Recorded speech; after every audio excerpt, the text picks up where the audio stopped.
날씨도 더운데 아침 일찍 오시느라고 대단히 수고 많으셨습니다.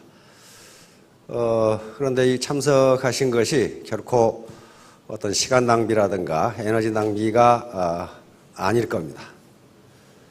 제가 지금 계속 자본 강의를 하는데 자본만 가지면 다 성공할 수 있어요. 최근에 학자들은, 심리학자들, 정신분석학자들은 도대체 인간의 사회적 성취, 즉 사회적 성공을 이루는 요인 중에 가장 중요한 것이 무엇인가에 대한 연구를 계속합니다. 과거에는 IQ면 됐어요. IQ는 학습지능입니다. 학교에서 공부를 잘했다는 이유로 평생 호의호식하고 존경받으면서 살았어요. 20살에 사법고시에 합격하면 어떻게 됐습니까? 평생을 대우받으면서 잘 살았어요. 20살에 행정고시에 합격하면 20대 중반에 군수를 했다고요. 그러면서 평생 잘 살았어요. 뭐 때문에? 공부를 잘했다는 그 이유 하나 때문에. 과거에 우리가 고등학교 그때만 하더라도 공부 잘해서 의과대학에 들어가면요, 평생 의사선생님으로 존경받으면서 잘 살았어요. 학습지능이 그 당시는 사회적 성공을 결정했어요. 그러나 지금은 그것이 산업사회 후기 지식정보화 시대로 들어오면서 학교에서 공부를 잘했다는 이유만으로 성공하는 분 거의 없어요. 의과대학을 나왔다고 해서 성공하는 게 아니에요. 문 닫는 병원이 얼마나 많습니까? 사법고시, 엊그제 신문 보니까 사법고시 그 뭐만 또 못하다고 그래. 변호사 돼봐야 전부 건달이야. 보니까 40%가 직업이 없어, 변호사 중에. 취직이 안 돼. 그러니까 뭐예요? 지금은 어떤 직업을 가졌다는 것 자체가 그 사람의 소득과 존경을 보장해 주지 않는다예요. 그럼 뭐냐? 그 중에서 잘해야 돼요. 그 중에 잘해야 돼요. 옛날에 교수만 되면요, 그건 평생 존경받으면서 잘 살았어. 지금 교수, 매년 교수 평가에서 안 되는 놈 잘라버려요. 그거 안 돼요. 그러니까 지금은 뭘 하든 그 분야에서 탁월한 능력을 갖지 않으면 안 돼요. 그래서 지금 학자들이 사회적 성공을 결정하는 것에 IQ가 기여하는 것은 20% 정도 보고 있습니다. 20%. 그럼 나머지 80%는 다른 요인인데, 다른 요인 중에 가장 중요한 것이 감성이에요. 감성. 인간은 이성적인 동물이기보다도 감성적인 동물이거든요. 상대방을 설득하는데도 저 사람이 학력이 뭐냐를 따지는 게 아니라 저 사람 말이 진정성이 있느냐, 그걸 보거든요. 그게 전부 감성, 이심전심으로 전달되는 그걸 본단 말이에요. 자, 자본 축적이 답이다. 우리가 이 사회 현상이나 모든 인간사를 이해하는 데 있어서 통상은 인간은 복잡한 문제를 잘 이해할 수가 없기 때문에, 또는 이해하기 어렵기 때문에 가능하면 간단하게 해서 이해하려는 그 속성이 있습니다.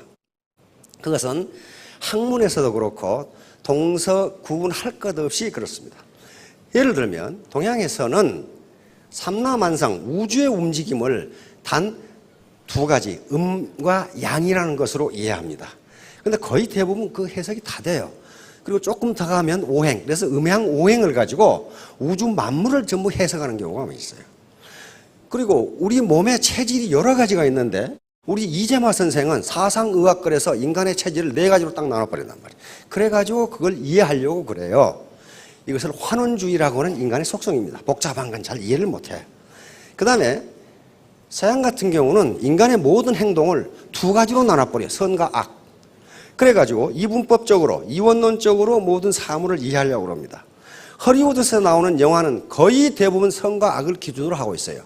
그래, 처음에는 선이라고 생각되는 주인공이 맨날 죽을 뚱살뚱해.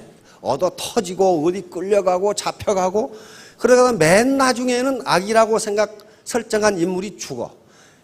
그래서 영화나 또는 드라마에서 반드시 주인공을 해야 되는 게, 주인공은 끝까지 살아남아. 끝까지 안 죽어요. 죽을 똥살똥하면서 살아남아. 근데 조연으로 나온 사람은 어느 날 갑자기 죽어버리면 그 다음부터는 출연을 못해. 자, 그렇듯이 우리가 인간 사회를 사는데 정치, 경제, 사회, 문화, 군사, 외교, 전쟁, 교육, 종교 할 것 없이 뭐 가지고 이해하면은 우리들이 잘 이해할 수가 있냐면은 자본이라고 하는 걸로 이해하면 전부 해석이 됩니다. 다시 말하면 양질의 자본을 많이 가진 사람이 이긴다예요. 반드시 이겨요. 반드시 이겨요. 그럼 자본이 무엇인가 하는 것은 차차 설명이 될 겁니다. 우리가 지금까지는 자본을, 경제 자본만을 자본이라고 생각했어요. 과거 경제학이 처음 생길 때 그렇게 했습니다.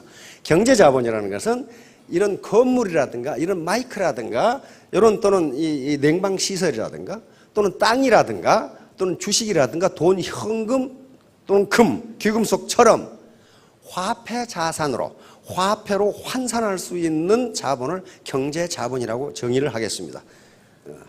학자들이 그렇게 정의를 하니까 요걸 가진 사람이 돈을 버는 건 틀림없어요. 틀림없어요. 건물은 자본입니다. 자본을 가진 자가 돈을 벌어요. 돈을 법니다. 우리 친구 중에 강남에 빌딩을 가진 놈이 있어. 그 몇 층이라고는 말 않겠어. 또 거기 가가지고 당신이 그거 가졌어? 이렇게 하면 또 곤란하니까. 물어봤어요. 한 층 임대료가 한 달에 얼마야? 그랬더니 한 층 임대료가 한 달에 9천만 원이에요.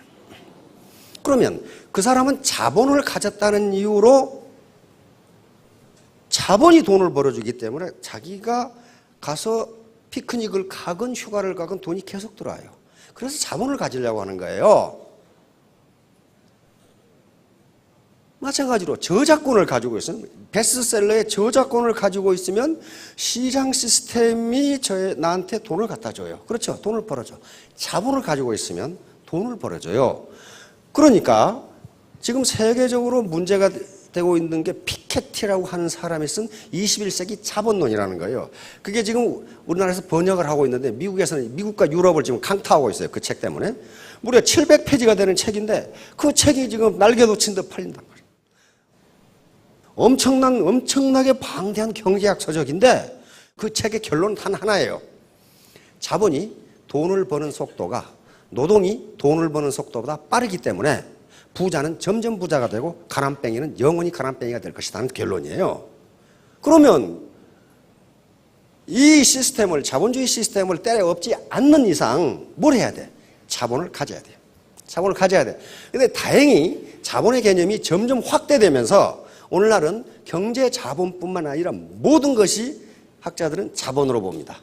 그중에 중요한 것이 사회자본, 문화자본, 신뢰자본, 상징자본, 도덕자본 이런 것들이에요. 그리고 심리자본. 그러니까 그런 것들은 돈이 들지 않더라도 자기가 축적할 수가 있어요. 그러니까 우리가 통상 어떤 좋은 덕목을 이야기할 때 그 덕목 뒤에 자본이라는 전미사를 붙이면 그게 자본이 돼요. 자본은 곧 생산성을 의미합니다. 그러니까 예를 들면 건강. 거기다가 자본이란 말만 붙여봐요. 건강 자본. 그렇게 돼요. 그러면 무슨 말이냐 하면은 건강한 사람이 건강하지 못한 사람보다 생산성이 높다. 그런 얘기예요. 지금 시중에 도덕자본이라는 책도 나와 있어요. 도덕성이 높은 사람이 불량한 놈보다 생산성이 높다. 그런 얘기예요. 그러니까 우리 서민이 궁극적으로는 경제 자본을 가져야 되는데 그걸 못 가지니까 그 다른 자본을 갖게 되면 빈곤에서 벗어날 수 있다. 그게 결론이에요, 오늘. 자, 그러면 자 봅시다. 부자 3대 못 간다. 이 속담 들어봤죠? 이건 조선시대는 맞아요. 그러나 지금은 맞지가 않아요. 지금은 3대 가면 망하는 게 아니고 3대 가면 더 부자가 돼요. 더 부자가 된다고. 지금 우리 이건희 회장님 할아버지 만석군 농구셨어요. 그렇죠? 막 부자였어. 그런데 이병철 회장 그 부친보다 더 부자가 됐어. 이건희 회장 3대째예요. 망해야 되는데 더 부자가 됐어. 다시 말하면 부자 3대 못 간다는 건 전통사회에서 이야기예요. 왜 그러냐면요. 전통사회에서의 유일한 자본이 뭐였냐면 땅이었어요. 토지였어요. 그리고 그 토지는 무엇과 연결되어 있었냐면 벼슬과 연결되어 있습니다. 조선시대에서 땅은 개인 땅이 없습니다. 모두 누구 땅이에요? 모두 임금님 땅이에요. 보천지하 막비 왕토라고 그랬습니다. 하늘 아래 왕의 땅이 아닌 것이 없다예요. 그러면 벼슬아처들이 가지고 있는 땅은 뭐냐 하면은 수조권이라고 하는 권리, 수조권. 그 땅에서 네가 소작을 주고 소작료를 네가 받아 먹어라. 그 수도권을 준 거예요. 그래 세금 대신 그 사람들은 이 사람한테 뭘 내면 돼? 토지만 내면 돼. 그걸 준 거란 말이죠. 그러니까 그것이 벼슬과 연계되어 있기 때문에 아버지가 벼슬을 했는데 그 아들이 벼슬을 못하면 뺏길 가능성이 많아요. 그 다음에 조선시대에 토지 소득보다 더 많은 게 뭐였냐면 뇌물이었어요. 뇌물이요. 그럼 벼슬을 해야 어떤 놈이 뇌물을 갖다 주지. 근데 통상 아버지가 벼슬하고 아들이 벼슬하고 손자가 벼슬하고 하는 게 거의 없었어요. 그래서 3대를 못 간 겁니다. 다시 말하면 아버지가 천신만고 끝에 부를 일궈 놓으면은 아들은 한량이 돼. 한량이 돼가지고 축첩을 일삼아. 그래서 재산을 축내. 그 손자는 뭐가 되냐면 건달이 돼가지고 기생집 출입하다가 말아먹고. 그러니까 3대를 못 가는 경우가 거의 많았어요. 왜? 자본을 토지자본, 경제자본만 물려줬기 때문이에요. 일반적으로 경제자본을 물려받아도 그 인간됨이 인적자본이 축적되지 않으면 그걸 지킬 수가 없어요. 우리 주변에서 직접 보셨거나 말을 많이 들으셨을 거예요. 우리 동네에도 그런 사람이 있어. 평생 농사만 짓고 사셨어. 근데 그것이 어느 날 갑자기 광주시로 들어가가지고 공단이 돼가지고 국가에 소용해가지고 수십억을 줬어. 아이고, 농사 짓는 분들 몇천 평씩 하잖아요. 많은 경우는 막 몇만 평이에요. 근데 그 농사 지어봐야 소득 별로 안 돼요. 근데 공장 부지가 돼서 국가에서 보상해버리면요, 수십억이 돼버려. 그런데 그분은 성실한 농부셨지만은 그 수십억의 경제 자본을 다룰 만한 인적 자본이 되어 있질 않아. 인적 자본이 되어 있질 않아. 그러니까 어떻게 됩니까? 그때부터 그 많은 자녀들이 갑자기 자라기 시작해. 어? 계속 찾아오면서. 그래서 계속 뜯어먹어. 어? 계속 뜯어먹어. 다 뜯어먹으면 지금 어디로 가버리고 없어. 다시 말하면, 그래서 나중에 노후가 비참하게 됐어요. 다 뺏기고. 그 자본을 관리할 만한 인적 자본이 되어 있지 않은 거예요. 그래서 반드시 경제 자본이 주어진다고 해서 그것을 관리할 수 있는 능력이 갑자기 생기는 게 아니에요. 그런데 오늘날 부자가 3대 가면 더 부자가 되는 게 뭐냐 하면은 부자들이 자식에게 경제 자본만 물려주지 않는다예요. 반드시 교육이란 걸 통해서 인적 자본을 물려줘요. 그리고 사회적 연결망이란 걸 통해서 사회 자본을 물려줘요. 그리고 커나오는 과정에서 문화 자본을 물려줍니다. 매너라든가 말씨라든가 이런 것들을 물려줘요. 학자들의 연구에 의하면 그런 연구들이 많습니다. 어째서 부가 세습되는가? 유럽 같은 경우는 상속세가 엄청나게 비싸요. 엄청나게 비싸기 때문에 상속세를 물고 나면 경제자본이 거의 안 남아. 그런데 어째서 부자들은 또 부자가 되는가를 연구하다가 경제자본 말고 다른 자본을 물려줬구나. 그 자본이 다시 생산성을 발휘했구나. 이 결론에 도달하게 된 겁니다. 도달하게 된 거예요. 그러면 우리도 경제자본이 없으니까 그런 자본을 갖게 되면 빈곤에서 벗어난다. 바로 생산은 노동과 자본의 결합으로 이루어지는데, 그러니까 우리 인간 몸뚱아리 하나하나는 그냥 물리적인 힘만 가진 노동이 아니고 이 안에 뭐가 들어있어요? 경험, 지식, 그 다음에 자기 훈련, 심리, 감성 이런 것들이 들어있는데 그게 자본이라는 거예요. 그러니까 우리가 발을 이렇게 옮기는 것은 내 자본 덩어리를 옮기는 거예요, 지금. 그래서 이 자본 덩어리가 자본의 양질이고 양이 많으면은 다른 파트너를 만나서 설득을 할 수 있어요. 그런데 그 양이 적으면은 설득을 할 수가 없어요. 그 의미예요. 자, 그러니까 이 자본이랑 원래는 토지, 노동, 자본 이렇게 생산의 3대 요소라고 그러는데 이런 것들이 결합돼서 생산이 나옵니다. 지금도 그래요. 지금도 이것은 변함이 없는데 토지와 자본 이걸 자본에 묶어버리고 토지도 자본이기 때문에 지금은 노동도 단순히 선천적인 물리적 힘만 가진 노동이 아니고 그 안에 기술과 경험, 지식이라는 것이 들어있으니까 노동 자체가 뭐다? 자본이다. 이렇게 보는 거예요. 그러면 이제 자본이 전부예요. 그래서 이 경제 현상 모든 전쟁도 자본을 많이 가진 자가 이기게 돼 있어요. 모든 전쟁도 다 그렇고 비즈니스도 다 그렇습니다. 자, 그런데 이 자본 개념이 확대됨으로써 다행인 것은 우리 서민도 자본을 가질 수 있답니다. 요 손은 자본입니다. 요 농부는 노동력을 가지고 있어요. 요렇게 하는 거다고, 요 놈으로 해보는 거다고 어디가 생산성이 높으냐 이거예요. 요걸로 하는 거다고 이 트랙터로 밀어보는 거다고 어디가 생산성이. 자본 집약도가 높은 사람이 같은 노동력과 결합을 해도 생산성이 높다, 소득이 높다 그런 말이에요. 전부 다 이런 것들이에요. 그런데 요 자본이 물적 자본이 뭐하고 연결돼야 되느냐? 나라고 하는 인간의 인적 자본과 연결되지 않으면 이 자본이 하나도 필요가 없어요. 로켓포를 줬는데 쏠지를 몰라. 쏠 줄을. 그러면 로켓포가 무슨 소용이 있어? 그 고철덩어리지. 그러니까 여기에 지금 알렉산더 대왕이고 나폴레옹이고 아이젠하워 원수, 메가더 원수, 마샤르 원수, 몽고메리 원수인데 요런 분들이 미국의 무기 체계와 결합하면서 히틀러와 대결을 했기 때문에 2차 대전에서 연합국이 승리한 거예요. 다시 말하면 무기 체계, 물적 자본 플러스 인적 자본이 풍부했단 말이에요. 물론 독일군에도 기라성 같은 장성들이 있었습니다.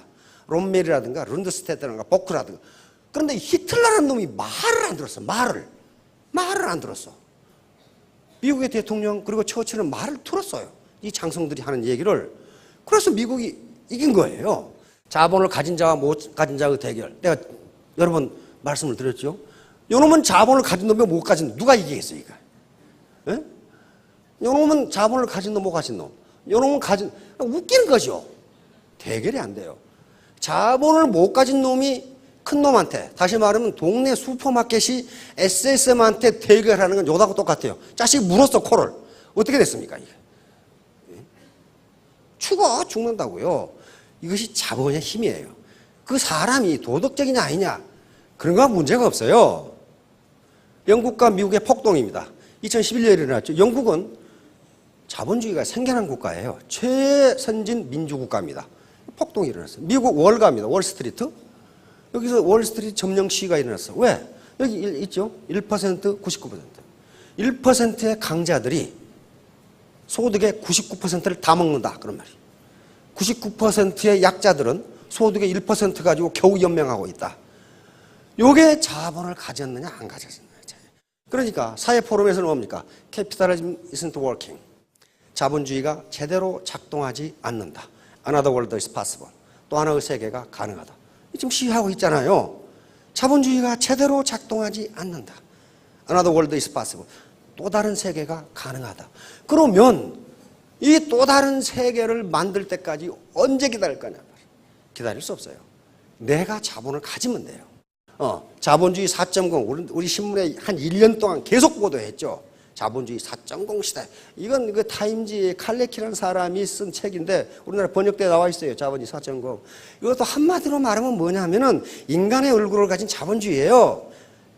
지금 하이에나 자본주의이기 때문에 먹고 먹히는 자본주의란 말이에요. 정글 자본주의. 그렇게 되니까 인간의 얼굴을 가진 자본주의로 나가자 그러는데 언제 나갑니까? 그래 언제? 그동안 생일에 잘 먹으려고 한 달 굶었더니 죽어버리더라고. 언제 기다리고 있어요? 내 스스로 자본을 갖는 길밖에 없어요. 그리고 신자유주의가 들어왔어요. 신자유주의는 옛날 시장 만능주의입니다. 신자유주의. 그래서 바로 레이거노믹스 또는 대처리즘이라고 하는 건데 두 사람이 받아들인 거예요. 이건 뭐냐면은 두 가지 이론에 근거하고 있습니다. 아랫목, 윗목 이론. 아랫목이 따뜻해지면 시간이 조금 지나면 윗목도 따뜻해진다. 옛날 구들장에 살아본 어르신들 그렇게 되죠. 계속 풀 때면은 이게 뭐냐면은 부자가 점점 돈을 많이 벌면 나중에 가난뱅이들한테도 콩고물이 간다. 그런 얘기예요. 아랫목, 윗목으로. 그런데 아랫목이 불 들어가지고 타는데 윗목은 아직도 싸늘하더라. 지금 그렇게 돼버린 거예요. 그러니까 이게 안 맞다 이거예요. 그 다음에 트리클 다운 티어리. 낙수 이론이라고 합니다. 위에 부자들이 돈을 많이 벌면은 밑에 콩고물이 밑으로 떨어져 가지고 가난뱅이들도 먹고 산다. 근데 콩고물이 안 떨어져. 안 떨어지고 밑에 있는 콩고물이 위로 올라가. 다시 말하면 프랜차이즈를 5,000개씩 해가지고 동네 콩우두노까지 다 빨아서 파이프라인으로 가버려. 그렇게 되지 그것이 다시 동네로 안 돌아오더라. 그런 얘기예요. 그러니까 지금은 나온 이론이 분수 이론입니다. 밑에서 이 물을 뿜어 올리면 위에까지 올라간다는 그 이론이에요. 그러니까 서민들을 잘 살게 만들어주면 결국은 서민들은 뭐 합니까? 물건을 사고 그 물건을 만드는 것은 기업이기 때문에 기업도 돈을 벌게 되어 있다. 그런 얘기예요. 근데 그게 맞는 것 같은데 언제 그걸 기다리냔 말이에요. 언제 싸움하다가 끝나고 한 달 굶으니까 죽어버리듯이 그거 기다리다가 죽어버린다고. 그래서 이 신자유주의가 실패했다는 걸 다보스 포럼에서 인정을 합니다. 다보스 포럼이 슈바브라는 사람이 만들었는데, 이 다보스 포럼은 전 세계 1%의 부자를 대변하는 세계적인 포럼입니다. 세계 경제 포럼이라고 하는데, 적어도 7억 달러 이상의 매출을 올리는 기업의 CEO라야 갈 수 있는 거지 가는 건 아니에요. 거기서 초청을 해야 돼. 어떤 사람이냐? 사회적으로 저명히 인사해야 돼. 저명. 그렇지 않으면 가지 못해. 그러니까 전 세계 1%의 부자를 대변하는 포럼이 이게 다보스 포럼인데, 스위스 다보스라고 하는 아주 고급 휴양지에서 열리기 때문에 다보스 포럼이라고 부릅니다. 그런데 이게 세계 경제의 흐름을, 앞으로 경제의 흐름을 결정해버려요, 여기서. 왜? 세계 기라성 같은 1000대 기업이 모이거든. 참석자가 2000명입니다. 1000대 기업이 모여가지고 누구 조차고 경제정책을 하겠어요?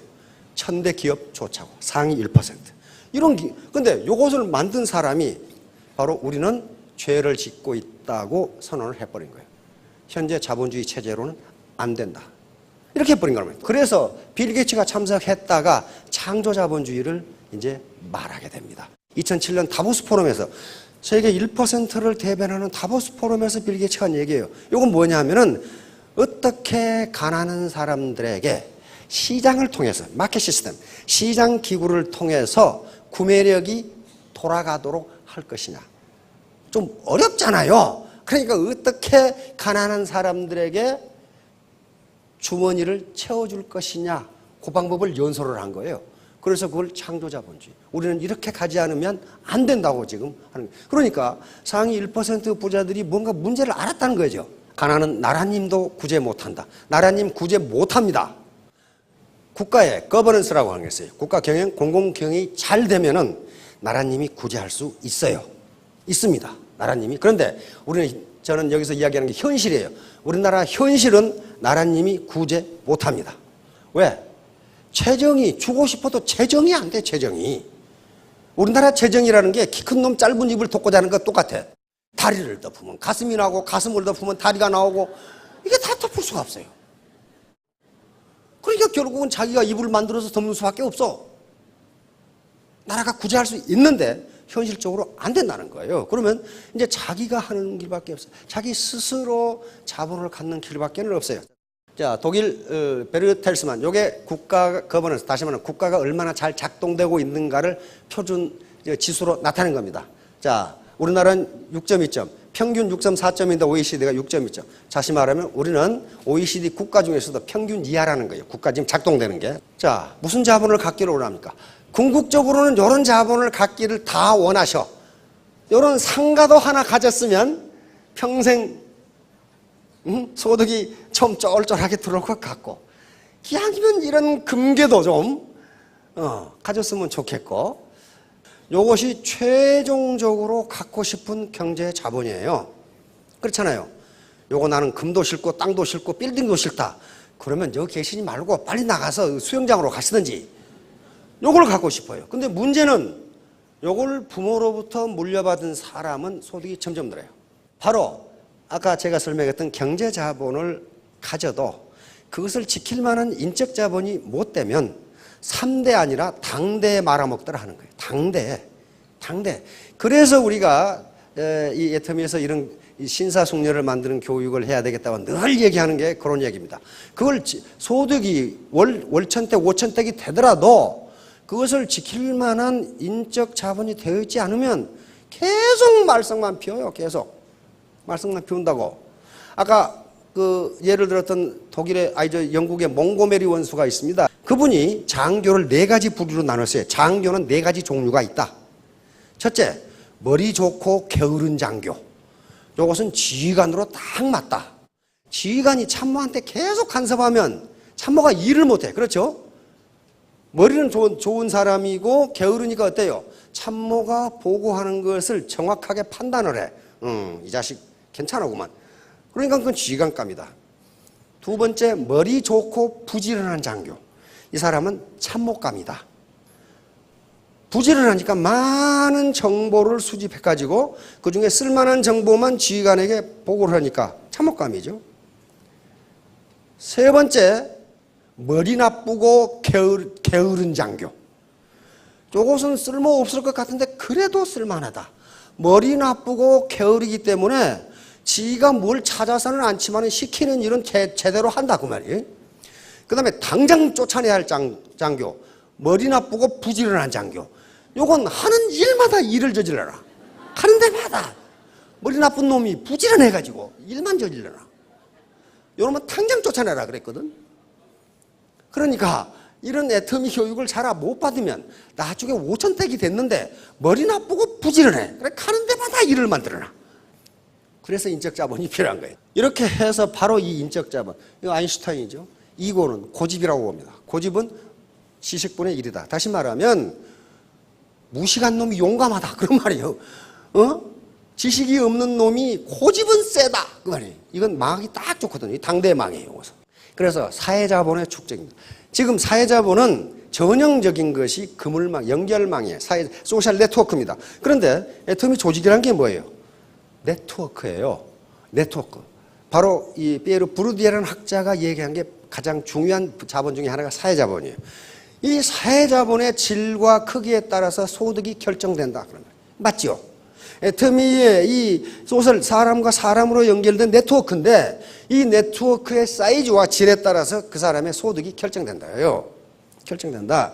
그러니까 어떻게 하면 네트워크의 사이즈를 크게 하고 퀄리티를 높일 것이냐 하는 게 문제잖아요. 지금 사업의 문제예요. 그런데 그 소셜 네트워크 자체가 자본이고 이걸 누구에게 물려줍니까? 자손에게 물려줄 수 있잖아요. 이 네트워크를 물려줘요. 물려줄 수 있잖아요. 네, 자본이니까. 자본주의 사회니까 자본을 물려줄 수 있어요. 그런데 어떻게 하면 이 자본의 사이즈와 퀄리티, 질을 높일 것이냐 하는 문제입니다. 바로 이 심리자본이요. 우선 오늘 심리자본 하나. 심리자본. 요게 지금 긍정심리자본.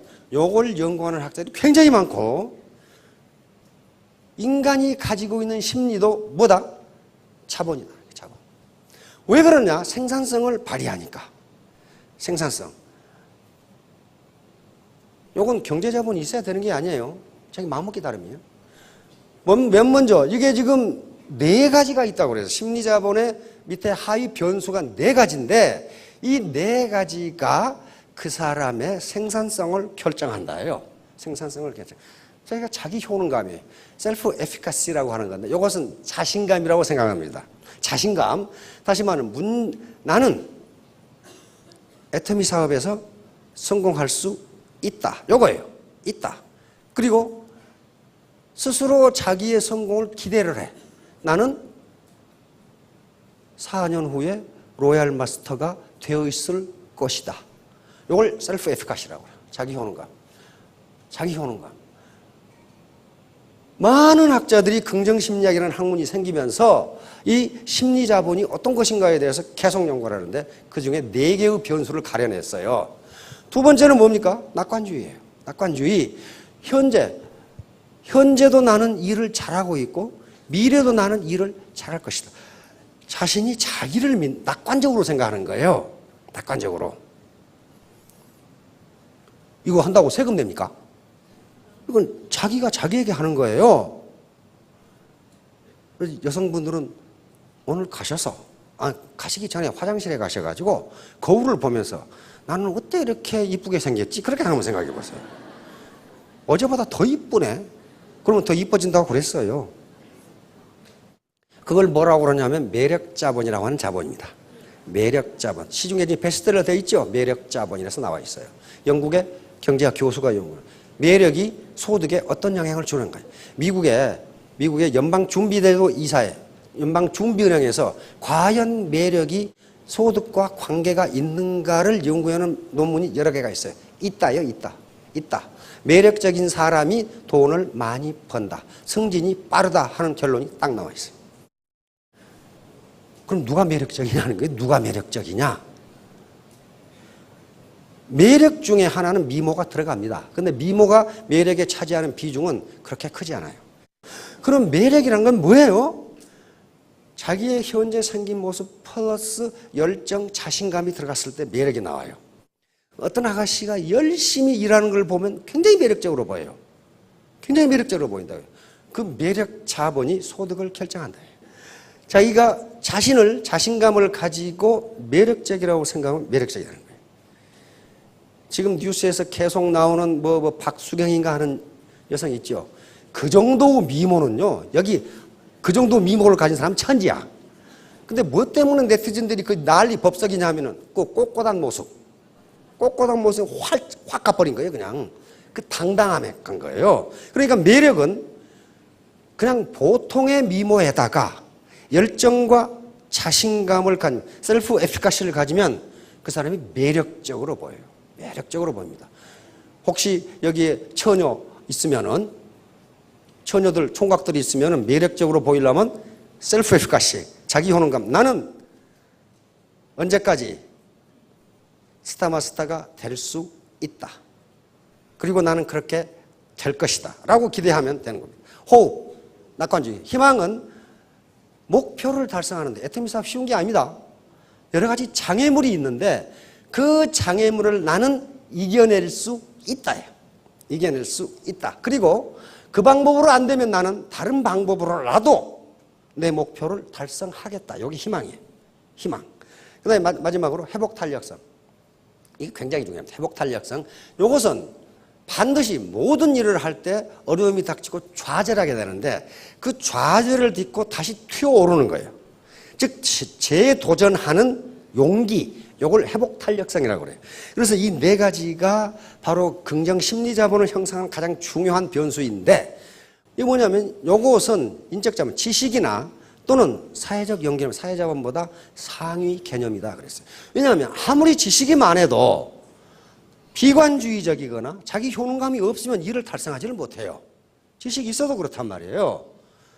근데 문제는 이제 그러면 이 상태는 훈련해서 될 수 있느냐가 문제예요. 만약에 이게 선천적이라면 부모 타도가 앉아 있으면 돼.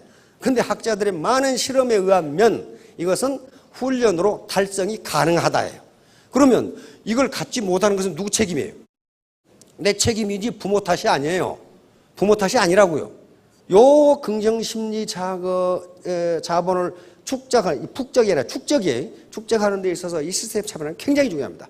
왜냐하면 여기 모이신 분들이 전부 긍정적인 마음을 가지고 오셨다고요. 나는 애터미에 참석해서 망하겠다. 그렇게 온 사람 누가 있어요? 성공하겠다. 이렇게 오신 분들이에요. 그러면 기 중에서도 가장 좋은 기가 사람의 긍정적인 기랍니다. 어르신 아시겠지만은요. 시골의 초가집에도 사람이 살면 안 무너져요. 근데 사람이 떠나고 나면 3년 만에 다 무너져. 그래서 건축학자가 글을 써놨더라고. 사람의 기 때문에 그런데요. 사람이 살면 그 집이 안 무너진대요. 떠나버리면 내 학교 폐교에 가봤더니 어떤 놈이 유리창은 다 깨놓고 칠판은 다 뜯어놓고 그 할 일 없어. 어떤 놈이 할 일이 그렇게 없는지 모르겠어. 펌프는 다 고장 내놓고. 그러니까 사람이 살지 않으면 그렇게 폐가가 돼버려. 그러니까 혼자 해보겠다 잘 안 된다는 거예요. 여기에 이렇게 모여서 긍정적인 길을 서로 상호작용, 인터랙션이라고 주고받고 긍정적인 말을 주고받으면서 긍정 심리 자본이 축적된다는 거예요. 그래서 여기 와서 이야기하는 이 리더분들이 한 번도 빠지지 않았다. 그러는 게 그런 의미 때문에 그럽니다. 그 다음에 자연법칙에 엔트로피 증가의 법칙이라는 게 있어요. 연력학 제2법칙이라고 하는데 엔트로피는 혼란도 또는 무질서도라고 생각하면 됩니다. 무질서도는 자연은 증가하는 방향으로만 작용한다. 이 법칙이에요.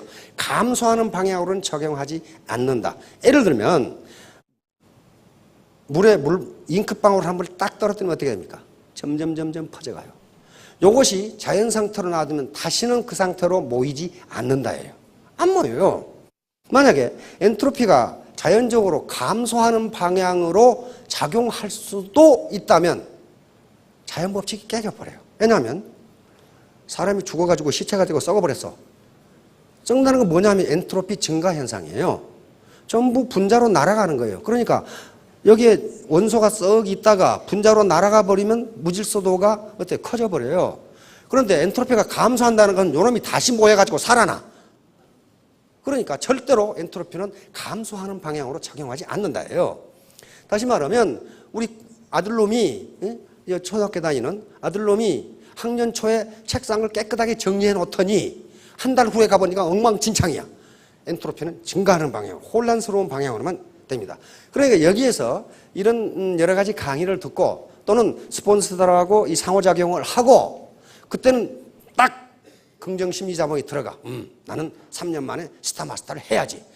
근데 이게 집에 가면 흐트러기 시작해. 이게 엔트로피 증가의 법칙에 따라 술술 남편이 어디 갔다 왔어? 이렇게 물기 시작하면은 그때부터 술술 이 에너지가 흐트러져. 그래서 다시 그러면 엔트로피가 감소하는 방향으로 작용하려면 어떻게 해야 되느냐? 반드시 외부에서 에너지가 가해져야 돼요. 에너지가 없으면 절대로 되지 않아. 반드시 어떤 에너지가 가해져야 엔트로피가 감소하는 방향으로 늘어나요. 물이 얼음 조각이 그대로 자연 상태에 놔두면 얼어서 녹아서 흘러요. 그러죠? 더 놔두면 기체로해서 달아나 버려요. 다시 말하면 혼란도, 무질서도가 증가해요. 그것을 다시 얼게 하려면 외부에서 에너지가 가해지지 않으면 다시 얼지 않아요. 그러니까 이런 시스템에 참여해서 다시 상호작용하라고 이야기를 하고 아무것도 아닌 것 같지만은 엔트로피를 다시 감소시키는 거예요. 그래서 다시 셀프 에피카시, 내 자기 효능감을 높이는 겁니다. 아, 저분이 그렇게 했다면 나도 3년에 스타마스터가 될 수 있다. 이게 자기 효능감이에요. 이런 효능, 자신감을 굳게 가지면 그 사람이 매력적으로 보인다고. 매력적으로. 자신감도 없이 이게 흐느적거리면은 누가 어디다 갖다 쓰겠어요. 결론은 소굴대시입니다. 이것은 개구리가 파리를 잡기 위해서 뒤로 물렸다가 뛰듯이 작을 소자, 굽힐 굴자, 큰 대자, 별신자입니다. 작게 굽히고 크게 뛴다. 다시 말하면 애터미 사업이 그런 사업입니다. 여러 가지 사업을 하는 동안에 애로사항이 있을 텐데 좌절감도 있고 친구가 네가 어쩌다 그렇게 됐냐 뭐 이런 식으로 그때 작게 굽히지만은 나중에 언제 딱 스타마스터가 돼서 3,000댁이 되면은 그때서 친구가 그래. 야, 이 기집애야. 왜 나한테 이야기 안 했어? 얘기했는데. 그게 대신이에요, 대신. 저 기집애가 나보다 공부도 못한 것이 나보다 소득이 많아?